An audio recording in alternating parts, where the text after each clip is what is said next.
A Brazos Valley Detention Center is teaming up with a local college to provide job training for inmates. We have the details. And state lawmakers met briefly today for the first day of the special legislative session. The questions that remain to be answered coming up. Your KRHD News starts right now. Connecting the Brazos Valley. This is KRHD News. Good evening and thanks for bringing us into your homes for KRHD News at 5. I'm Hallie Jones. The Brazos County Detention Center is continuing its partnership with Blinn College and other resources to provide job training for inmates. KRHD reporter Rebecca Fiedler takes us into the detention center camps for more. 6 men graduated today from the Brazos County Detention Center's facility maintenance program. They've now been trained in job skills that will make them more competitive in the job market.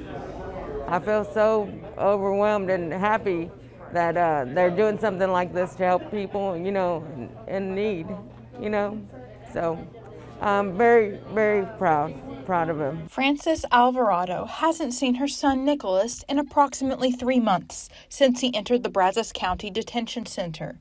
Now, not only is she able to embrace him, but she can applaud him for his new trade skills and professional certifications. Them, help them to become better, in society, in the community.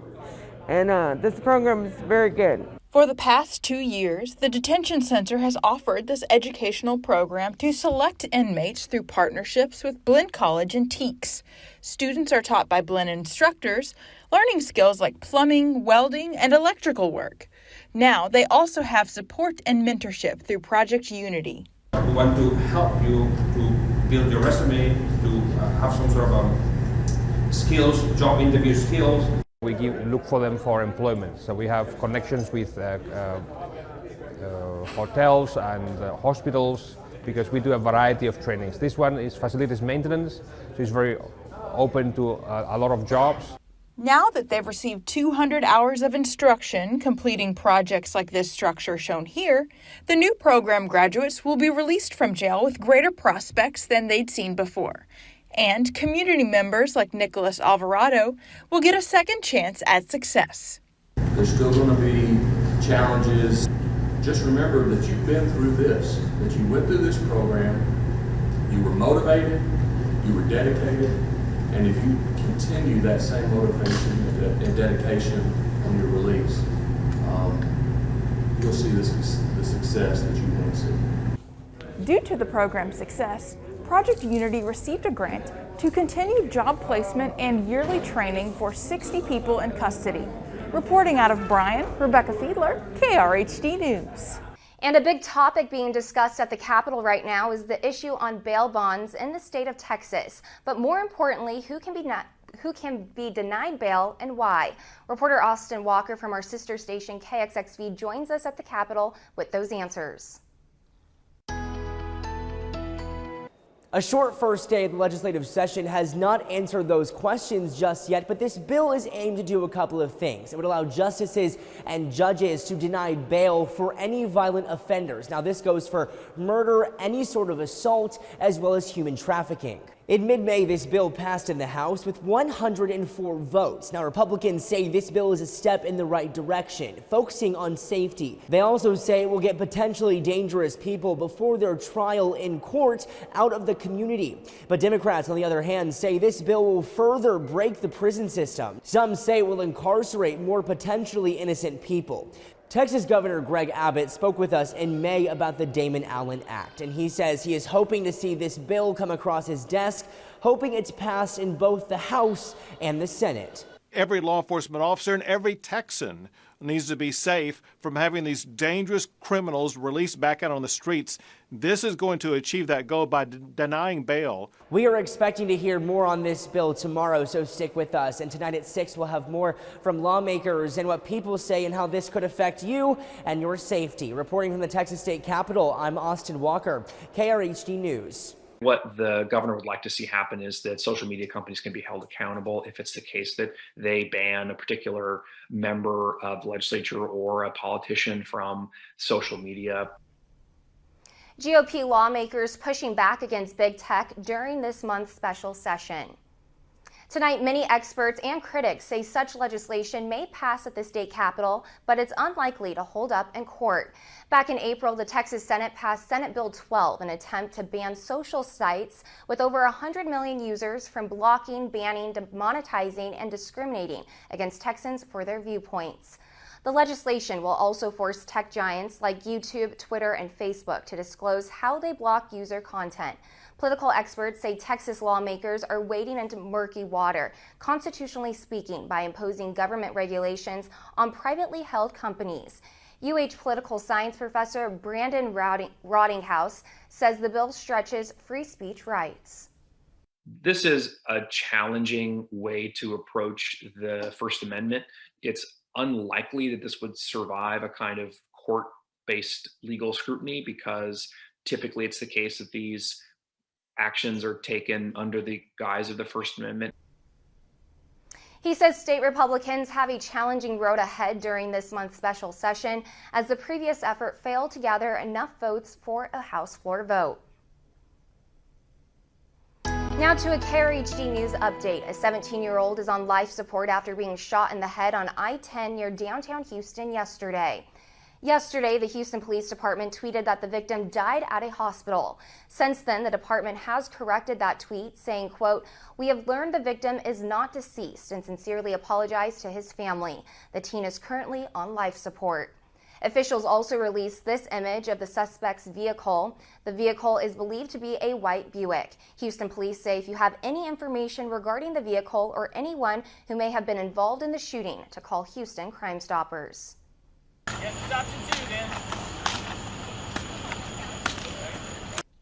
Yesterday evening, Montgomery County Sheriff officials received calls for an alligator in the roadway.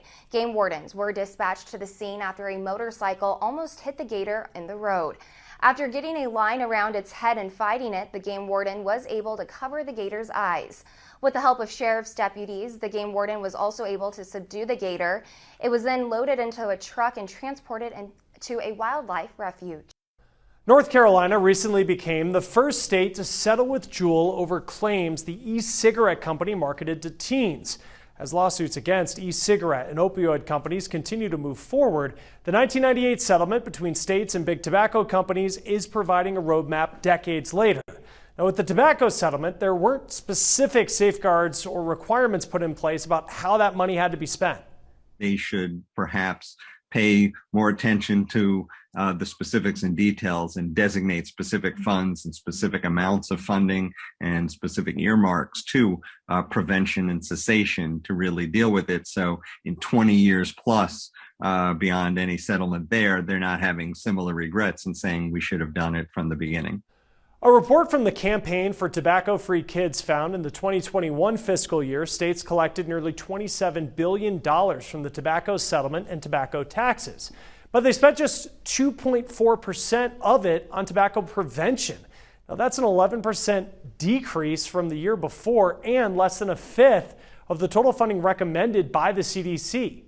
Now, with the next fiscal year starting for many states this week, anti-tobacco advocates are not hopeful that these numbers will get better, especially with the budget strains that states have been dealing with during the pandemic. When there's a short-term budget problem in a state, it's easy to divert those funds. Unfortunately, young people, which is who we're trying to help, kids, and prevent them from smoking and becoming lifetime addicts to tobacco, are not the strong constituency that some other groups are sometimes. So states find it easy to divert the money because they're not seeing the benefits right away, perhaps. For most states, the tobacco settlement money goes into the general fund and states spend it how they like. In some states, it's used to pay for various children's programs. Anti-tobacco advocates are worried with the number of kids using e-cigs, more of the tobacco settlement money will not go to fight this. We are well aware of the effects of climate change, but new research is trying to answer the questions, are animals well aware? Well, Dan Grossman spoke with a researcher who found that animals change their habits to account for the planet's warmer weather, but may not be changing fast enough. Organism responses to climate change is a pretty big deal. Where most might find uncertainty unnerving.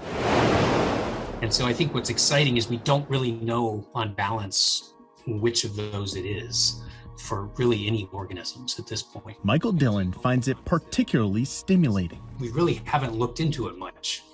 So we got really excited about saying, hey, this is something that we should be looking at as scientists. The question he poses is in regard to animals, like these birds, and how they adapt to climate change. And what he has found is what you might expect from an associate professor of zoology and physiology. Yeah, I hate to give you the typical scientist answer, but I just don't know. But there are theories. Michael recently helped write a paper that looks at how animals in our world adapt to changing conditions in our environment. He found that the ways birds construct their nests, spiders construct their webs, and termites construct their tunnels change based on the weather they experience. In some cases, animals have shifted their breeding habits to match earlier springs, but it comes at a consequence. They really only do that in response to the initial conditions they face. So when they first arrive to nest somewhere, even though temperatures change through the season, if they go to build nests again, they still respond as if they're responding to the initial conditions. The fear is not all animals adapt this way, or that some animals might not adapt fast enough. A study published in Nature Communications in 2019 found that in the last 50 years, birds have laid their eggs about 2 weeks earlier than before, but that still lags behind the pace at which the caterpillars they prey on have changed their mating habits. If the birds don't catch up, those eggs might hatch after the caterpillars have evolved and they could starve. You know, we call it plasticity, but you might think of it as sort of flexibility in behaviors, the degree to which organisms, animals in particular, change what they're doing in response to the local conditions they experience. You know, animals are small relative to the scales at which we measure climate. Think of what we do as humans. We raise homes along the beach to avoid flooding. We build grasslands and dunes to prevent the creeping tides of severe weather. Animals do the same. The question is, are they doing it fast enough? I'm Dan Grossman. Well, we've had kind of a warmer day out there today compared to what we've had lately. Some areas climbing up into the low to mid 90s in our northern counties, now in the low 90s and mid 80s around Bryan College Station. Look to the south, though, still in the 70s down towards Brenham. That's because we're watching some tropical moisture work to the north. You can see these tropical downpours. They're kind of spinning from southeast to northwest. This stuff near Brenham and Hempstead likely going to be rolling into Caldwell here pretty soon. And then also some stuff down towards Conroe. That should be arriving later on this evening in the Brazos Valley. You could think a little tropical system. Now, it doesn't have a name. It's not going to become a tropical storm, but a tropical disturbance that is in place here down along South Texas. You got to see some of this rain that's falling towards the Corpus Christi area. Quite a bit of it that's rolling in there, and that's what's creating that flooding over there towards Aransas County and Rockport. Now, that moisture is going to arrive and really raise up those rain chances. Says 20%, but I think after 7, 8 o'clock, going to be raising that to around 30 to 40%. Watch how it plays out here on Future Track. There's that moisture working in from the south. By 10:30, it's covering half the Brazos Valley.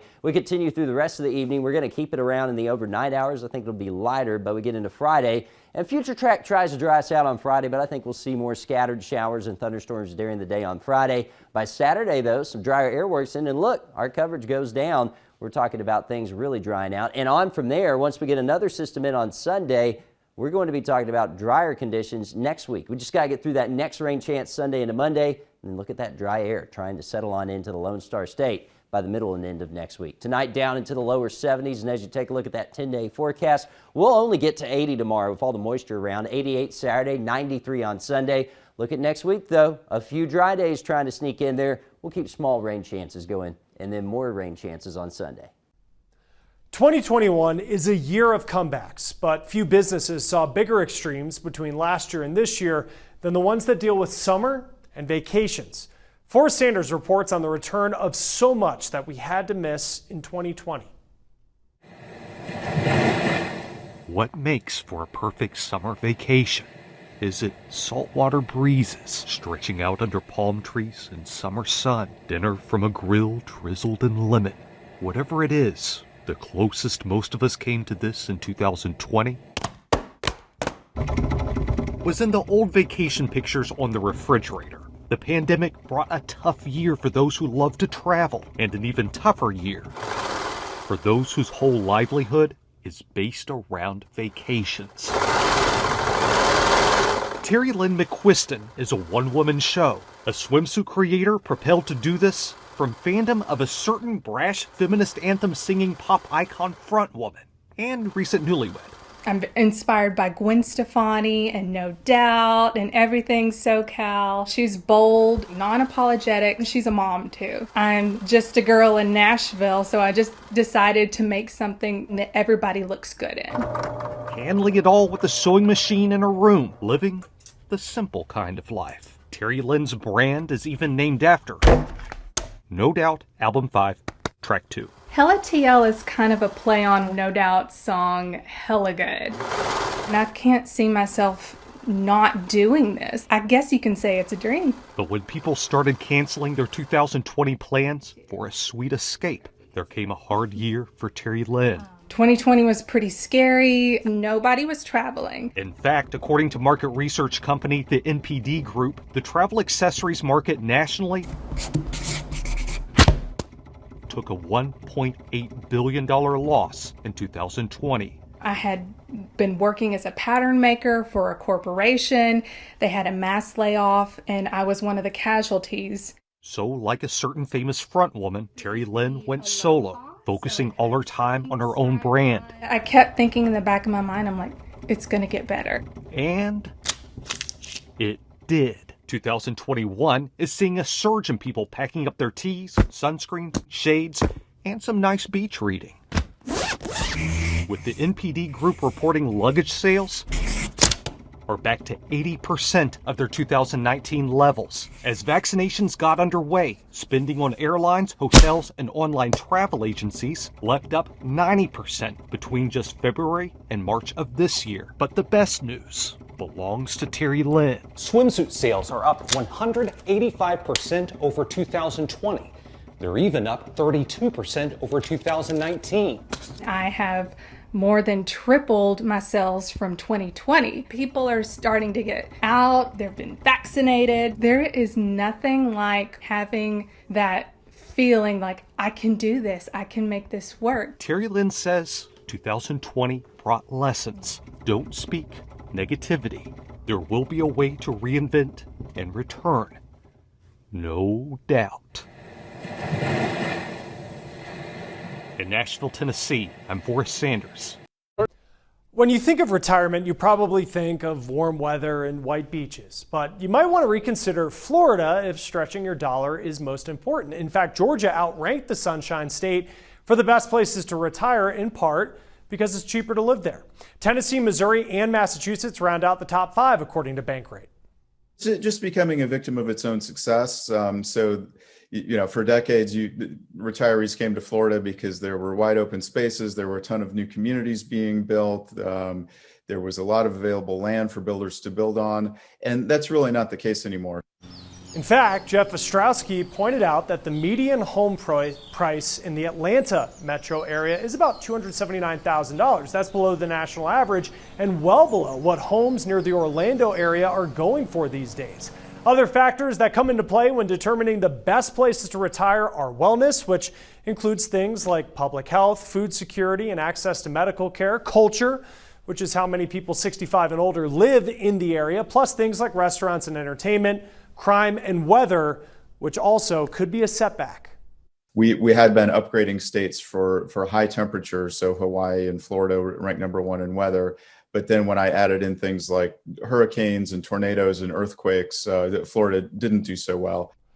The latest findings were based on data pre-pandemic. One thing is clear through housing market data: the suburbs and long distance moves are back. Now, many school districts across the country are rethinking summer school lessons because of the social and emotional issues that many students faced during the pandemic.